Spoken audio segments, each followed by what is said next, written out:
Pipe Network presents. There's always been this drive in me to fight for justice in some way and to get deeply involved in that. And as a counterpoint to that, I like the quote, wear the world as a loose garment, because you can lose yourself in that fight. You can lose yourself in trying to be out there and fighting for various causes and various people. Um, but it's for your own good, for my own welfare. I need to hold on to that.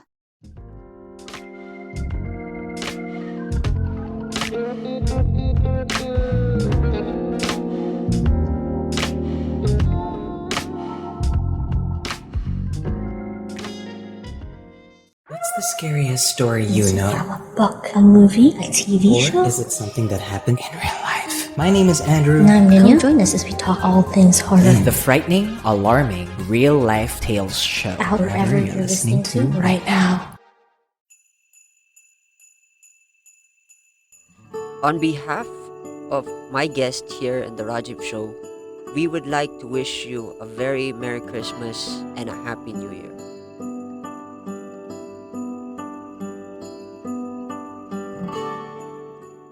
Hey folks, welcome back to the Rajiv Show, and we are going international again with this episode. And it's I love international guests. I love an international understanding of the world. It's just amazing. So I want to introduce my guest. Her name is Mary Judith Held. Hey Mary, how are you doing? I'm doing fine. How are you? I'm doing good. I'm doing good. So it's I'm glad to have international guests. It's an honor to have you as my guest. But before we get into the meat and bones of our conversation, I want to take it back. Take a time travel to high school. If you and I were classmates in high school, who were you if you and I were classmates in high school? I was the brainy girl in the special classes. Awesome. And that's interesting. Would you consider yourself a nerd in that regard? Yeah, but this was before we had computers, so the real nerd wasn't there yet. It was just, the smart kids. They were kind of low on the totem pole. Interesting. What an opening, just to open up the conversation. How would you classify yourself in the labels of introverted, extroverted? How would you classify yourself if you were in the high school setting? Introverted. Oh, really? Wow. Yeah. We've got a lot of introverted guests in our show, I gotta admit. Wow. Well, with a title like Reflection, it's like a perfect one for us. In our heads and think a lot. Yeah. It's just interesting that the span of conversations that I've had over the period, I've met a lot of introverted, including my sister. I had a recording with her just a couple of days back, and it's just interesting. It's just interesting how I've attracted a lot of introverted people in my list. There's a lot of us out there. Yeah, I gotta admit, it's really an interesting dynamic to open up a conversation with introvertedness, and but I don't want to dabble into that. I want to dabble into you more specifically, get into the meat and bones of you as a human being. Were you an introverted through and through from the beginning till current thing, or have you evolved? Well, I've had several side trips in my journey. I took a side trip into alcoholism, and when I was an alcoholic, I was an out there alcoholic. I was at the bars, I was at the parties, I was never at home. My goal was to stay home and get drunk, but I never could do that. I always ended up being out there on the streets and being drunk. Yeah. So that's kind of an extroverted kind of activity. Yeah. when I found sobriety and got clean and sober, Yeah. I went back to the introvert. Really? Oh, interesting. Interesting. And this was how many periods after that? You mentioned a lot of timelines. You mentioned alcoholism and then uh, back to introverted. Did you go back to any other form of uh, category aside from introvert and extrovert? Ambivert through and through? Pretty much introvert. I mean, the necessity to have quiet time, the necessity to have time to think Yeah. and to ponder over things and to be away from people and doing that is something that I've always had. Hmm. It's always been a part of me, I think. Interesting. Interesting. So you would still classify, even till today, you would still classify yourself as an introverted person, or has Yes, it changed? Oh, interesting. but but my passion now is to go on and talk to people about certain things. Hmm. And so I have to do that. But it's like I know when I'm slipping into that kind of person. Interesting. And it's interesting to be there and it's fun to be there. But as soon as it's over, it's like, let's close it all down and sit here and think about it all. And I Also, taught for a number of years. interesting. And and teaching is a very extroverted kind of activity, True. because you're out there, you're trying to draw things out of people. Yeah. You're using everything in you to get them involved in it. Hmm. But after a class was over, then it was no, I need some space. I need some Also, time. that sounds like an ambiverted kind of characteristic. You have the ability to adapt to certain situations. Yeah, Interesting. yeah. Interesting. I can adapt. That's good. At least you have the ability to adapt. Some introverted people that I've met and interviewed, they still carry the characteristic even till today, but there's a lot of things that they've learned over the period which makes things interesting for them. It turns the dynamic. Some introverted people that I met have turned into extroverted for the case of personal development, and it's just an interesting. This was an interesting Uh-huh. opening into conversation, but I love to dig deep into philosophy now. Through the period of things that you've gone through, was there any particular quotation or philosophy that you stuck by or stood by that made you say, "Hey, this is the middle minute starting of the day." You'd start the day off with this quotation that you just remind yourself, "Okay, is there a quotation that you live by?"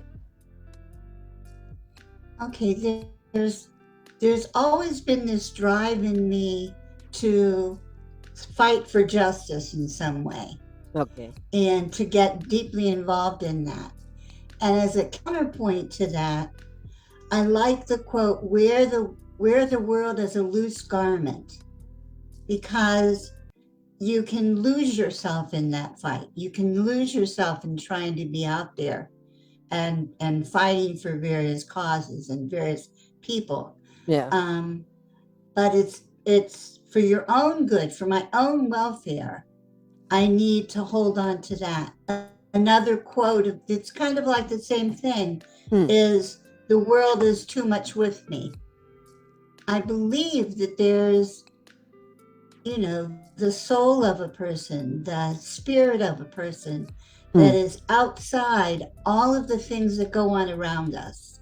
Hmm. And that we need to pay attention to that spirit within and let it grow and let it thrive and let it unfurl its little wings and stuff, and not just all be about the work of the movement or the work of right now the book or the work of whatever particular thing that I was into.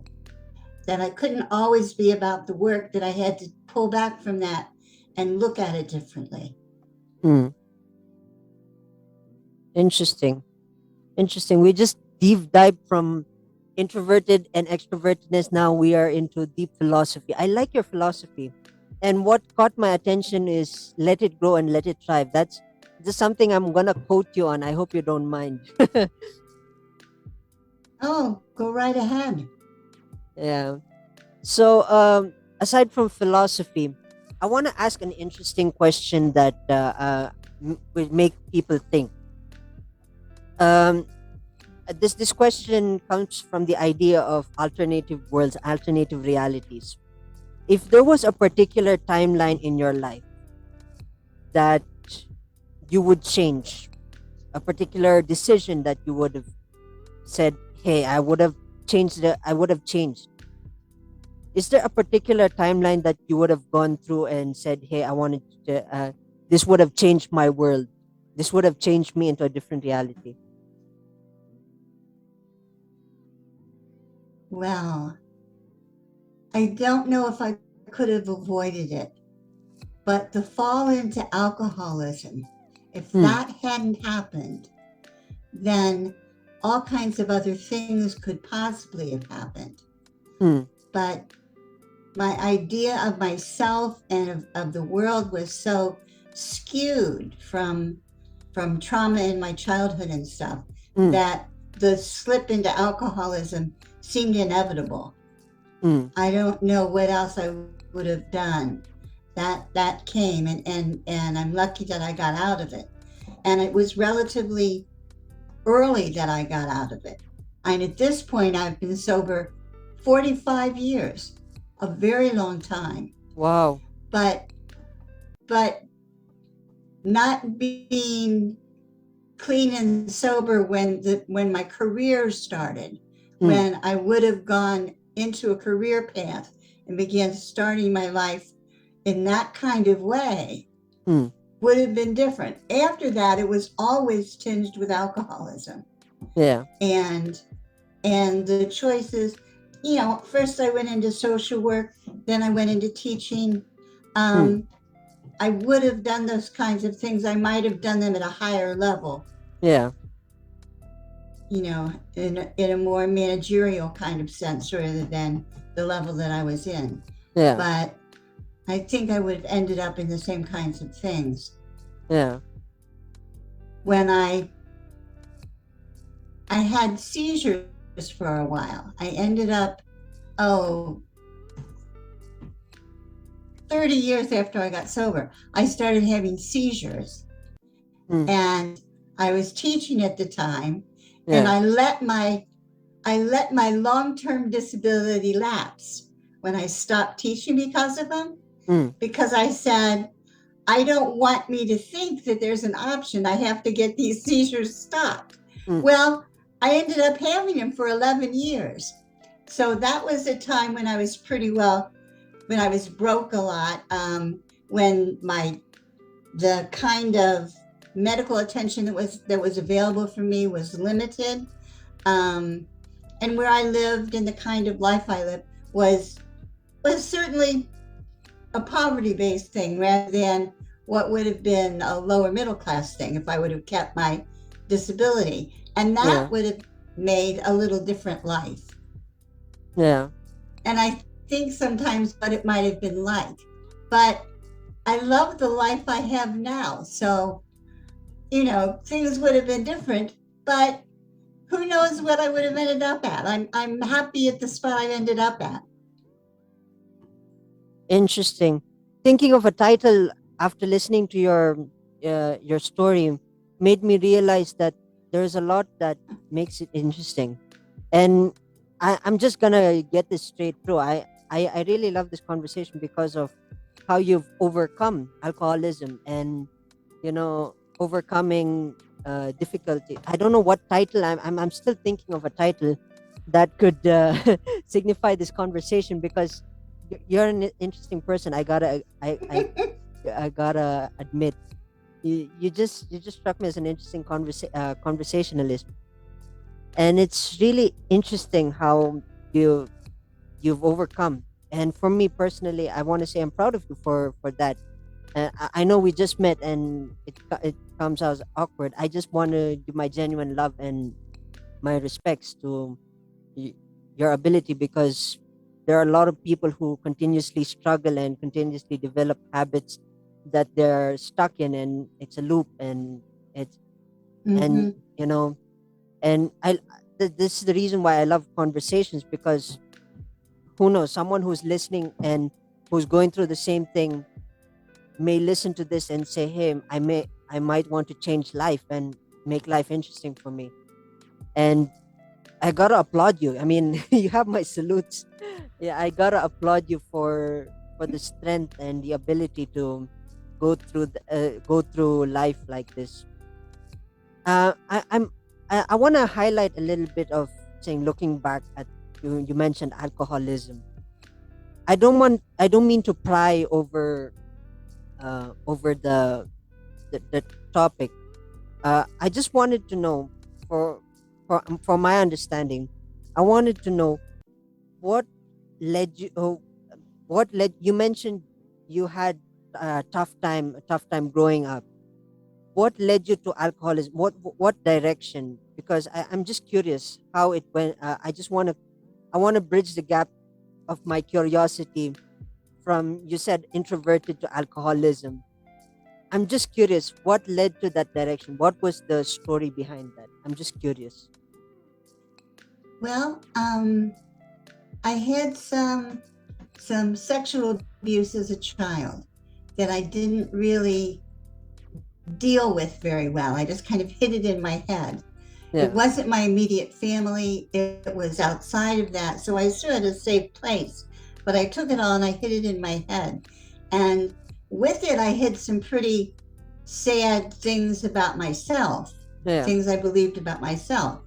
And and part of the trying to keep all that back was drinking. Now, I think I went to alcohol because my dad drank. Alcohol was something that was around me when I was growing up. If I had been around people who smoked a lot of marijuana or who did other kinds of drugs, I would Yeah. have gone to that. And goodness knows that when I was coming of age, there Yeah. was a lot of drugs available, Yeah. but my drug of choice remained alcohol. And it's like they say, after a while when you're drinking, it doesn't matter why you stop. The fact is that you don't know how doesn't matter why you started. Hmm. It matters that you are able to stop and to kind of look at ourselves as being the same in a lot of ways, although we might have started drinking for all kinds of reasons as Yeah. a group. And I got sober in a 12-step group. In a group, as a group, we're there because we don't know how you get up in the morning and don't get drunk. We just couldn't figure out how to do that. How do we stay sober? We would get up in the morning, I'm not going to drink today. Before you know it, we're drunk. It's yeah, So interesting. helping each other figure that out was a very important thing. Being a Yeah. part of a group that had that same thing happening. But then you mentioned you were in a group. Who was the person who initially thought, "Hey, this is damaging our relationship. This is damaging our lives." Who was the person who said that? Who said, "Hey, we need to change in your group, in your circle"? Well, all of us were part of the AA community that Bill W. and Dr. Bob started back in the 30s. Okay. And the groups formed around their principles. And there wasn't really, within a group, there isn't really any standout who does the whole thing. We're Hmm. just all kind of there.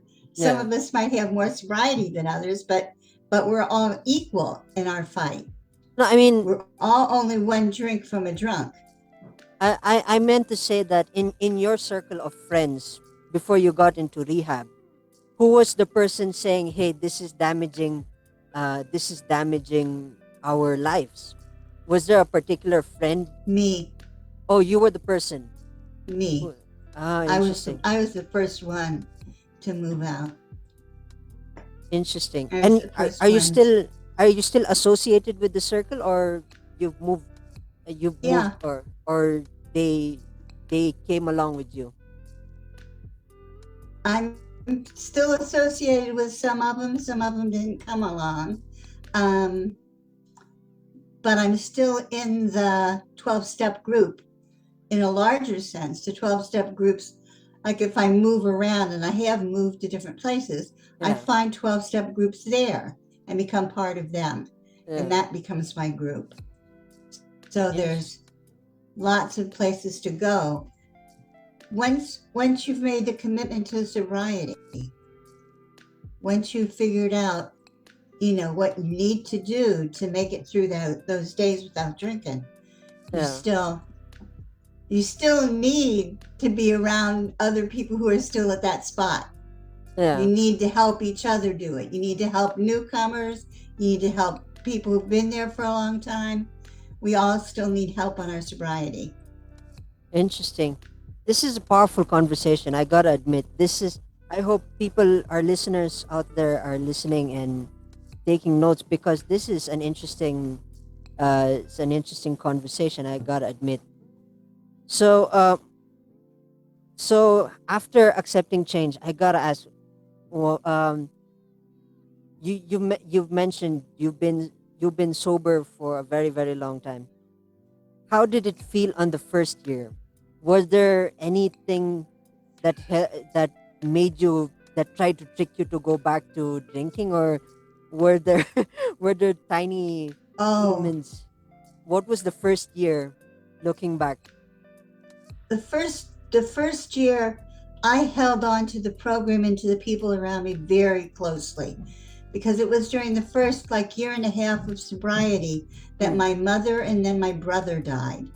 Um, and a man that I was close to, his mother and his father died. And we went through, it seemed like that whole year we were in nursing homes and hospitals and in memorials and in funerals, and that was what was happening. And Hmm. our natural inclination would be to drink, and we were not drinking. And so the other thing we knew was to hold on to each other and just go through that. My God, that was a So, challenge. That must have been the oh, challenge. that From was a real challenge. But then I'm glad that you managed to stay strong and headstrong, because taking that first step is one of the most difficult challenges of all. I gotta admit. I mean, yeah. But I'm glad that you're saying. And then the following years were the years that temptation called you back, or were there years that There, once you let go, it was just a roller coaster? there weren't things that would happen in particular that would make me want to drink, but it would be at certain times. It's like when I got 10 years sober or 20 years sober, those nice round numbers. You like Yeah. to say in your head, well, I've been sober 20 years. I bet I could have a drink. And it's like, no, It no, defeats you the haven't purpose. learned yet. You're never going to learn. it Stop it. it defeats the purpose. Yes, yes. So those thinking about those nice round years, I should be better than that now. What have I been doing? I'm not doing well, you Yeah, know. But the deal is, you got into it. I got into it because I wanted to stay sober, and I'm still sober. that's good. And That's most good. of the time, it's been pretty good time. Now Good. Good. Yeah. the seizure years were bad years. The seizure years turned out to be from PTSD, post Yeah. traumatic stress disorder, Yeah. from a lot of things that happened when I was drinking, Yeah. plus the stuff that I never dealt with from my childhood. Yeah. And that's the stuff that was hidden in there. And I wouldn't face it mentally and emotionally. So Hmm. physically, it came out. Yeah. But they never did. It took them a long time to figure out what I had. First, Yeah. they thought I had stress. Then they thought I had epilepsy. Then they thought I had conversion disorder. I went to the doctors. I got all these tests run for 5 years. The first Wow. 5 years of seizures, I couldn't do anything. Hmm. I couldn't successfully do anything. I was just seizing. I tried to work. I would have seizures. They'd have to take me home. I gave up teaching and got an easier job, became a bookkeeper. It was like such an easy job with such nice people, and couldn't have asked for anything better. And I'm still seizing and they have to take me home. And this is like a disruption to everybody's day because they look kind of like grandma, but my trunk wouldn't move. Yeah. And I could talk.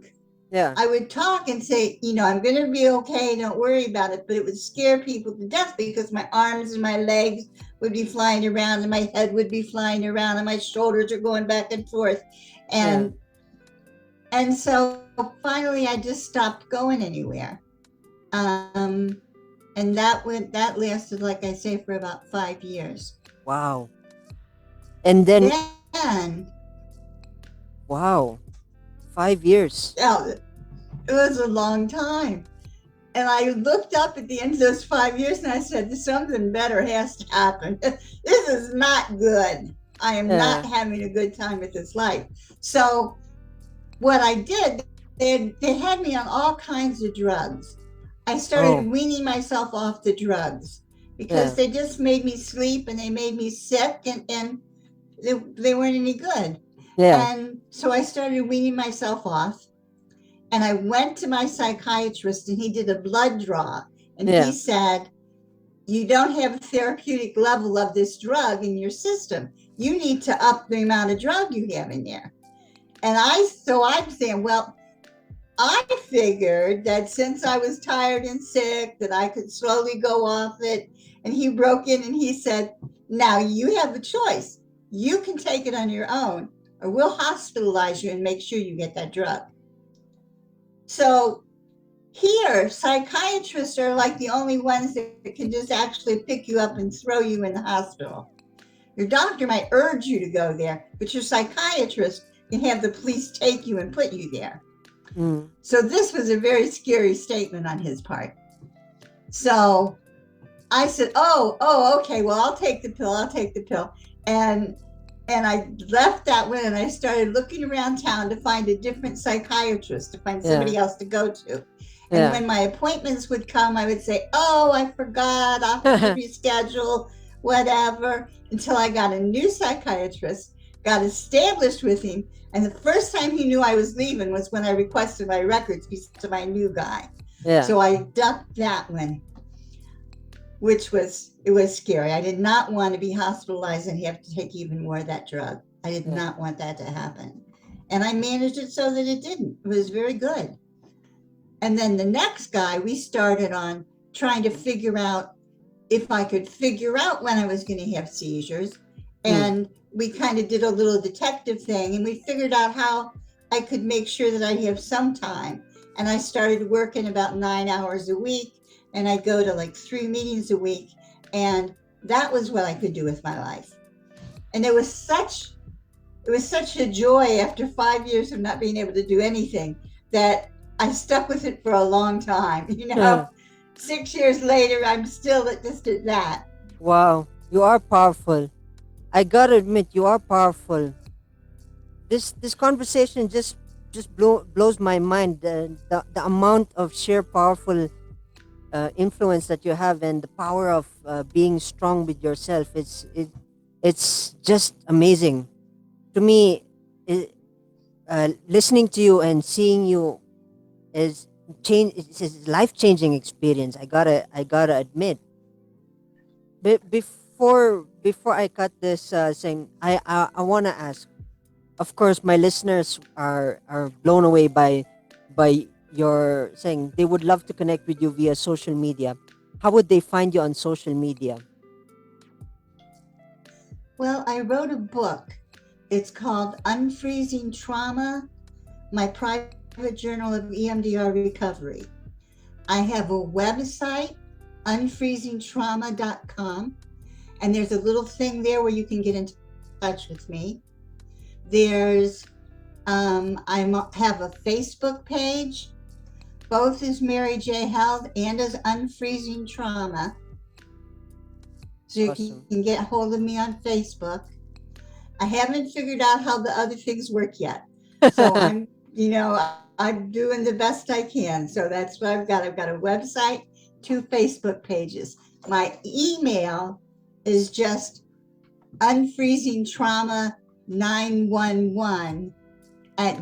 unfreezingtrauma911@gmail.com. Awesome. Awesome. So unfreezing trauma and different things will get you to me. Awesome. I want to say thank you first of all for being a part of the show. This conversation is, I love this conversation, and I want to say I'm proud of you for overcoming everything. And I'm gonna put all the information on the show notes. Don't worry, so that they'll get in touch with you on the show Okay. notes. I want to say thank you so much for being a part of the show, and I want to say that I'm proud of you of overcoming things, and I'm sure with your strength Thank you. and your power and your ability to go through things may serve as a lesson for others, and that's what we're all about. We're all about the motivation, and we're all about the love. So Yes. I want to Yes. say thank you. That's a long thank you that I mentioned. I want to say thank you for being a part of my show, and hopefully, if time permits, you come back to the show and become a guest again, because the conversation was building to a certain interest.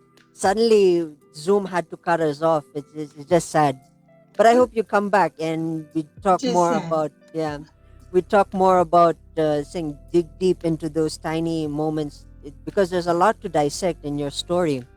So yeah, Okay.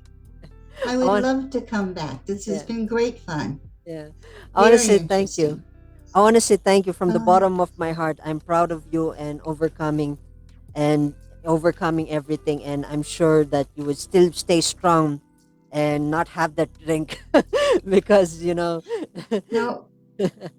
you're strong. I it admit it that tries you're to strong. sneak in there. Yeah. Yeah. So I want to say thank you again. A huge thank you. I've been saying thank you for past few minutes. Thank you, and I'm proud of you. Stay strong, and more power to you. Well, thank you very much for having me. Yeah. Thank you for having me on your show. Yeah. This has been a very interesting discussion. Yeah. It's a huge honor from my end as well. And with that in mind, I want to say cheers, folks, and we will see you in the next episode.